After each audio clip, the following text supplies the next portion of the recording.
பிரியமானவர்களே, இன்றைக்கு நாம் வெளிப்படுத்தல் 22ஆம் அதிகாரத்தை பார்ப்போம். அதில் 7வது வசனம் சொல்லுது, இதோ சீக்கிரமாய் வருகிறேன். இந்த புஸ்தகத்தில் உள்ள தீர்க்க தரிசன வசனங்களை கை கொள்ளுகிறவன் பாக்கியவான் அப்படின்னு சொல்லிட்டு இந்த வசனம் சொல்லுது. நாம் எப்படி இருக்கணும் அப்படின்னா, ஆண்டவராக இயேசு கிறிஸ்து சீக்கிரமாக வரப்போகிறேன் அப்படின்னு சொல்கிறாரு.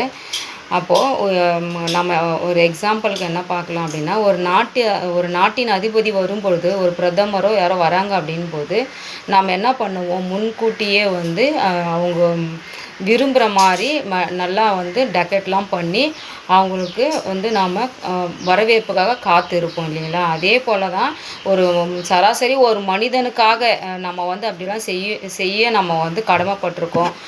காத்திருக்கும் பொழுது நம்மளை படைத்த பரலோகத்தில் இருக்கிற நம்முடைய பிதாவானவர் வந்து இதோ நான் சீக்கிரமாய் வரப்போகிறேன் அப்படின்னு சொல்லும் பொழுது நம்ம என்ன பண்ணணும் அப்படின்னா, நம்ம அவருக்காக நம்ம ஆயத்தமாக காத்திருக்கணும். ஏன்னா நான் வரேன் அப்படின்னு சொல்கிறாரு. இந்த வசனத்தில் என்ன சொல்கிறாருன்னா, இந்த தீர்க்க தரிசன வசனங்களை கை கொள்ளுகிறவர்கள் பாக்கியவான்கள் அப்படின்னு சொல்கிறாரு. அப்போது இந்த வசனத்தில் நம்ம எப்படி இருந்தால் நம்ம பாக்கியவான்களாக இருப்போம் அப்படின்னு பார்த்தோம்னா, ஆண்டவரோட வசனங்களை நம்ம கை கொண்டு அதை வந்து மற்றவங்களுக்கு நம்ம வந்து சொல்லணும்.